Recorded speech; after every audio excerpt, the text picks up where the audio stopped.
رسول خدا کا جب آخری وقت قریب آیا تو دروازے پر کسی نے دستک دی اور اندر داخل ہونے کی اجازت طلب کی۔ سیدہ فاطمۃ الزہرا کی گود میں رسول خدا کا سر مبارک تھا۔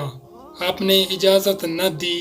سیدہ اپنے بابا کے سر مبارک کے بوسے لیتی جاتی اور گریہ کرتی جاتی۔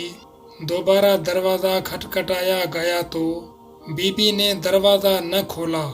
تیسری بار جب دروازہ کھٹکھٹایا گیا تو سیدہ کے آنسو رسول اللہ کے رخسار مبارک پر گرے تو آپ نے فرمایا، بیٹی، دروازے پر وہ اجازت لینے کھڑا ہے جس نے آج تک کسی سے اجازت نہیں مانگی۔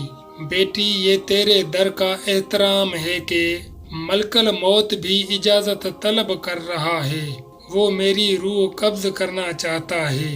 ایک یہ وقت تھا جب ملک الموت بھی اجازت کا منتظر تھا، اور ایک وہ وقت بھی آیا کہ شیطان در سیدہ پر آگ لگانے کے لیے آ گئے۔